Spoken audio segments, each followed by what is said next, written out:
Hello there, welcome back to Language Professora. So far, we have done chapters 1 to 6 of Man from Jamaica's Hills, and we're now going to be doing a review of those 6 chapters. In a sense, it's almost as though a period in Frank's life has come to a close, and so it's fitting that we kind of wrap it up a bit. Also, I want to encourage you to stick around for the end of the video because I have a few tidbits there as a little bit of a bonus. So if you're so inclined and so interested, please watch all the way through and stick around for the end. Let's get into our review. We're not going to be going into details, right? Because we've done all of this before. Chapter 1, At Home. Our overall plot, we are introduced to Frank and his family. We get a little bit of a snippet in terms of what life is like for Frank in his household. We see key elements or key incidents with the flogging from his mother in the morning. We see him doing chores. We see him creating mischief in the kitchen, all of those things. So in a nutshell, we're introduced to the character of Frank and what he's all about. Or other story elements. Of course, our main character is Mr. Frank Grant himself. Mrs. Grant is also a main character. Going forward, I'm going to ask you to pay attention. The characters in bold type are our main characters. The other characters below in not bold would be our minor characters. All right, so we have Frank, Mrs. Grant, Mr. Grant. We have Jeff, Daniel, Chiselhead, and the other children. I will leave it up to you and your reading to recall where exactly these characters came into the picture. We have Tiny. Do you remember who Tiny is? If you don't, go and read chapter 1 again. We have the rooster, we have the hen, we have other chickens, and we have Medicine. Notice that I have Medicine in single quotes. So tell me who or what Medicine is as a character. We have Teacher Days being mentioned, and we have King Myrodas as well being mentioned. Our setting, remember setting takes place in 2 ways. We have time and we have place. So our setting for the chapter that we're looking at, chapter 1, mid-January, early morning. Place, a rural community in Jamaica. And our theme, or themes rather, we have abuse, we have physical and verbal abuse taking place in this chapter. We have a hint of family relationships. We also see childhood and friendship. Chapter 2. You see how quickly we're rolling through them? Because guess what? I know that you know this already, so this is just the icing on the cake to touch up your memory a little bit. In chapter 2, it's Frank at school. First thing that happens, we see him arriving late. He gets into trouble and gets suspended. He returns from his suspension just in time for inspection day. Mrs. Grant leaves her family. This is another key event in this chapter because it impacts Frank at school. And we see Frank stoning Miss Tingling and dropping out of school. What are our other elements in chapter 2? Our characters: Frank, Mrs. Grant, Deacon Collins, Frank's friends and other children. You can name the friends if you so choose. We have Teacher Days, we have Miss Tingling, Scorpion in single quotes, who or what is Scorpion? Mr. Radway and Mr. Ball. Who were these gentlemen again? Cockdog Flea, what a name. But who was this Cockdog Flea character? And who was Mr. Thompson? We also have Mass Ben. What was the nickname that Frank gave Mass Ben? And again, King Myrodas. Our setting, in terms of time, this is over a period of weeks and months. And I could tell you up front, but I would prefer if you go back into the chapter and identify what aspect of the chapter tells us that this chapter is taking place over a period of time. Various times of day, and the place is still a rural community in Jamaica. Our themes in this chapter, we have disrespect for elders and authority. We have neglect and child abuse. We have dishonesty, deception, and trickery. We have education as a theme, and we also have consequences for actions coming out. Chapter 3, on the road. Frank, Nathan, and Daniel go to the post office in Shady Vale. They meet some bullies and they are beaten up along the way. And of course, Frank being Frank, they get their revenge on the bullies. Who are the characters in this chapter? Frank, front and center. Joining him front and center, we have Nathan and Daniel as well. Then our other characters are Teacher Days, the bullies, the postmistress, Willie Chen and Mr. Black. We have the villagers, and we have two other villagers who are highlighted at the end of the chapter. Our setting for this chapter, now we're given some specifics in terms of the place, but the setting for the time, it's during the school term. And we know it's during the school term because it's on a school day that the boys are sent to the post office. It's also a Friday morning. In terms of place, we now know that Frank lives in a place called Jimmy P's. They are also neighboring communities. So we have Shady Vale and we have Fair Hill as neighboring communities. Our themes in this chapter: childhood and friendship, revenge, consequences for actions. Moving on to chapter 4, Frank and friends. Frank and his friends, and we know by now who his two main sidekicks are, go with some girls to the bush to pick oranges. Deacon Collins interrupts their orange picking plans. Who are the characters in this chapter? Frank, Nathan, Daniel, Beverly, Christine, and Dolores, and of course Deacon Collins. Our setting, we're told that it's a March morning. We could assume that it's a Saturday or a Sunday morning. Well, maybe not a Sunday, because if it was a Sunday, Deacon Collins would be in church. So it could be a Saturday morning. It could be a holiday as well. The place is, of course, a rural community in Jamaica. And our themes: childhood and friendship and religion. Chapter 5, Miss Dresseller. This is a character that a lot of persons seem to like. And in this chapter, we see Frank and his friends killing his uncle's rooster. Miss Dresseller, the local gossip, finds out and plans to tell Frank's uncle. They scare her out of doing it, but she finds a way to tell him anyway. And Frank gets back at her for telling on him. Frank does not seem to realize that he's a child and she's an adult. We have our characters: Frank Grant. We have Miss Dresseller as a main character with Frank. We have his friends, Nathan and Daniel, of course. We have Mr. Grant. We have Uncle Son. Mas Blam Blabam or Blam Blam. I can't pronounce that name. You can go and find it and pronounce it for me.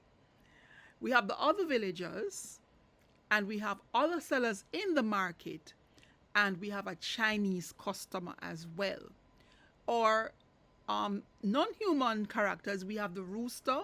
He is a part of the character list because he plays a very key role. And we have the owl. He also plays a very key role. Or setting. It's a period of weeks. Maybe not weeks as in a lot of weeks, but maybe just 2 or 3 weeks. We also have it being Saturday and Sunday at one point. Place, we have the rural village and we have the market. Theme, childhood and friendship, deception and trickery, gossip, and retaliation/revenge. And just like that, we're at chapter 6, left for Kingston. Frank goes to his mother in Kingston. He and some new friends that he meets, they have a brush with the law. Frank does not want to learn a trade and his mother sends him back to the country. Who are the other characters in this chapter? Frank, we have Mrs. Grant. We have the other passengers on the bus. We have the bus driver and the conductor. We have Mark and Junior. Those are the 2 boys that Frank met. We have the 2 girls and their father, Constable Daly, and Rex. How could we leave out Rex? Our setting, this time around, it's a period of weeks that it's it has unfolded within. We also have various days and times. And for the place, it's mainly in Kingston. So though it started in the country, it's mainly in Kingston, which is why I have Kingston as the place this time around. Theme, we have family relationships between Frank and his mother. We have, of course, a very prominent theme here of the rural versus the urban. And rural, of course, being the country, urban being the city or the town. We also have friendship, and we have adolescent behavior. And I have in brackets here sexuality. So think about boys and, adolescent behavior for boys in terms of their sexuality. We also have animal cruelty. Now, if you have stuck around this long, I did promise you some bonus information. So here are the bonuses. Some students do struggle with literature because it's more than just reading the book and recalling. You have to analyze what the book is talking about, what the text is saying. Now, a trick to analyzing when you're reading something is to think about it at the comprehension level that is required. Now, I'm not sure if you're aware, boys and girls, that there are 3 levels of comprehension. When you look at a comprehension passage or you're given a literature text to analyze, the questions are being asked at 3 levels. You're either being asked a literal question, which means the answer is right there in front of you on the line in black and white. Most of your questions are like this right now. So, who is the main character in chapter 1? Frank Grant. It is literally there in front of you. Then you have the inferential questions, which there is something being said, but it's not being said explicitly, but you can infer or you can use context clues to pick up on what is being said. So you use what is there to figure out what is not there. So, for example, if I said to you, and I'm using something outside of the book now, if I said to you there is a class of 20 students, 15 are girls, and that's what I say in the passage, but I ask the question, how many students are boys? Based on what is there, you can infer that 5 are boys. I didn't say it explicitly, but if there are 20 students, 15 are girls, it must mean that the other 5 are boys. That's how the inferential works. Then the critical, which is the one that needs to pick your brain. It's beyond the lines. There's nothing there explicitly, but it's asking what you think. So in brackets here I have the literal level is objective. The answer is right there. There's no other answer. For the inferential, depending on how the question is, it can be objective where the answer is right there, or the answer can be inferred and this is the answer. And it can be subjective where it's asking for a little bit of your take on what the matter is. And of course, using examples from the text to justify your answer. And for the critical, it is subjective. It's what you think. It's your opinion on the matter. It's your take on the issue. And there can be no wrong answer once you're able to justify what it is that you're saying. All right? Let's take a look at some examples of how we answer some questions. So first of all, you have to read the question carefully and identify what I call the cue words. Now, these cue words are the words that are telling you what the teacher wants you to do with the question. So, for example, if you get a question that says, describe 3 of the characters in the story, notice it says describe. So it's not asking you just to name 3 characters. Because if you take a question like this and you simply write Frank, Nathan, Daniel, you would not get any marks for that question because the cue word there is describe. So it means that you need to say something about them in terms of their physical description. Remember, we spoke about characters having two sides to them, their physical and their personality.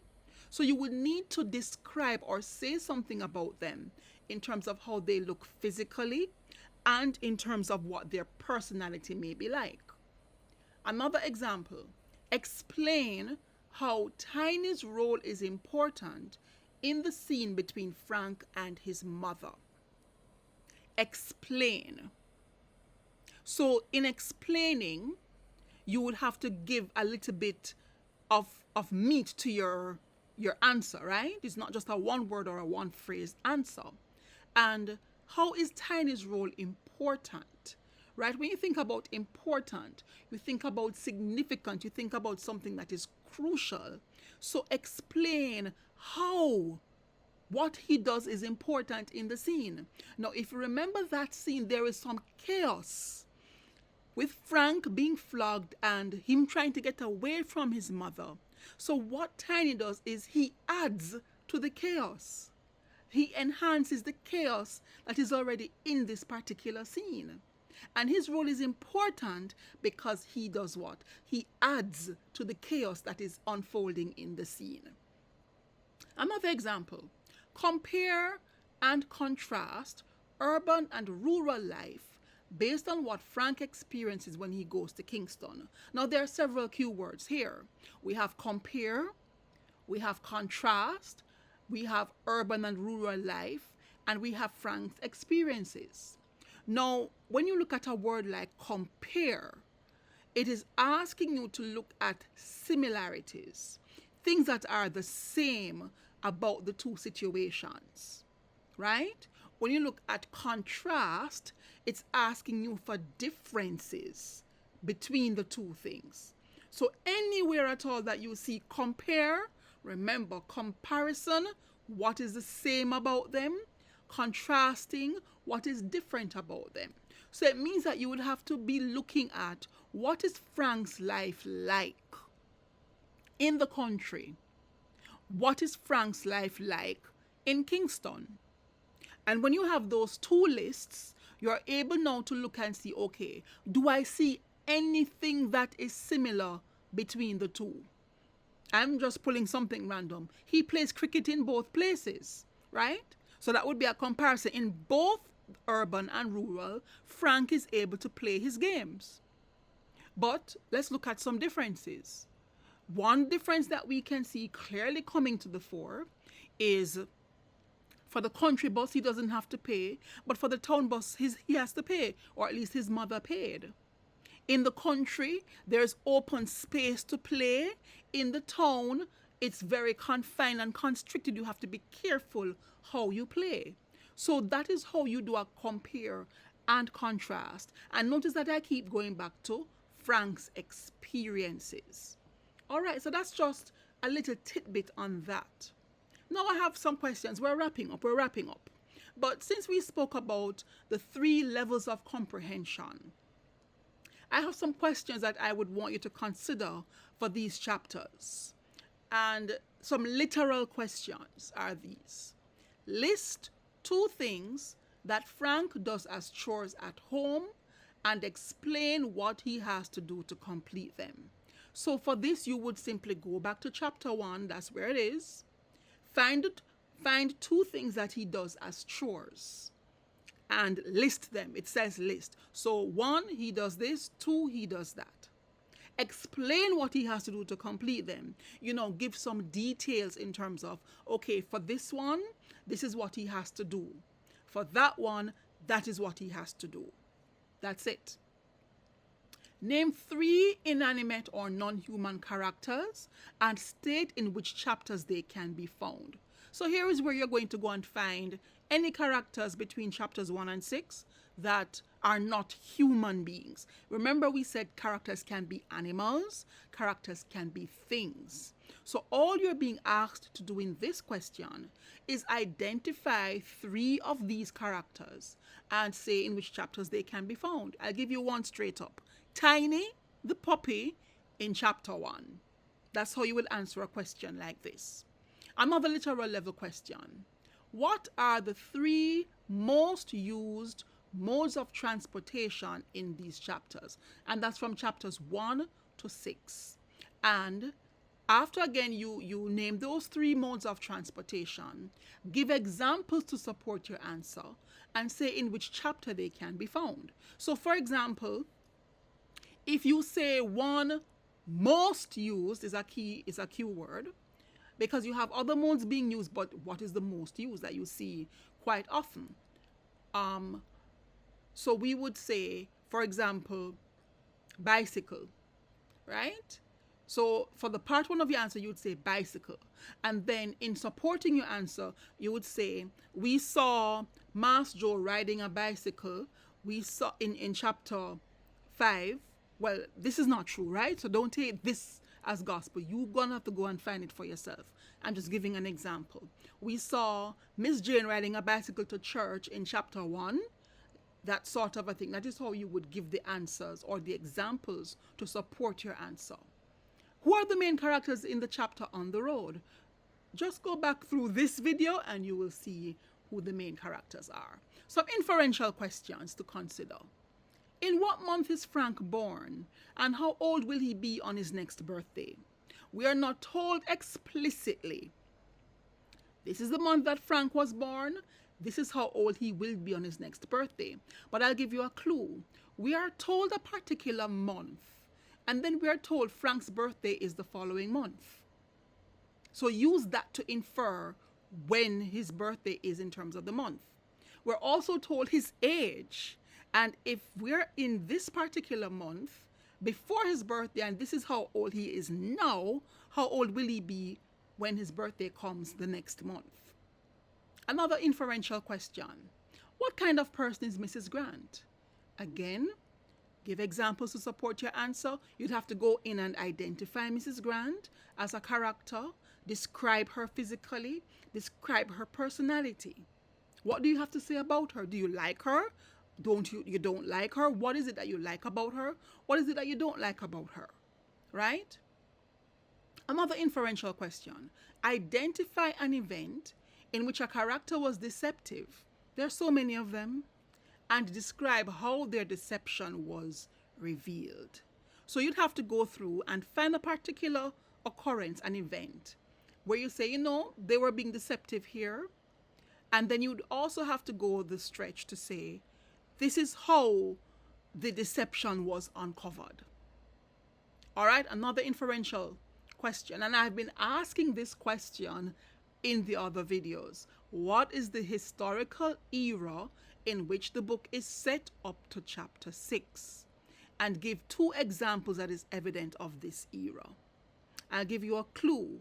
Look at the education system. Look at the kind of money that is being used. Those are the 2 clues that will tell you something about the era and give you the 2 examples that is evidence of this. And finally, some critical questions. And this, boys and girls, is where you use your imagination and you pull out of your imagination, exercise your imagination and pull out of it your opinion, and you justify your opinion based on what is unfolding in the story. All right? So one critical question. Why do you think Deacon Collins chastises the girls twice about going to the bush with Frank? Why do you think he keeps chastising them? Think about it. Why? And think about the kind of place where they live. Think about the era in Jamaica. Think about how people would think about the girls if they heard that they went to the bush with Frank. Think about those things and tell me why you think he chastised them. Another critical question. If you were Frank and you were facing Miss Tingling, what would you have done? Put yourself in Frank's shoes. What would you have done if you were facing Miss Tingling? And why would you have done it? All right, so you are Frank. Would you have done what he did, or would you have done otherwise? And tell me why you would have done the same thing he did, or you would have done otherwise. All right? A final critical question. Do you think the bullies on the road, got what they deserved? Do you think they got what they deserved? If you say yes, why do you think they deserved it? If you say no, why do you think they didn't deserve it? So, what do you think? They got what they deserved, yes or no? And whatever you say, explain why you think what you think. So, ladies and gents, boys and girls, chapters 1 to 6, we are now officially finished with the first half of Man from Jamaica's Hills. The next video that you see from Language Professora will be chapter 7, Back at Home. Have a good one and happy reading.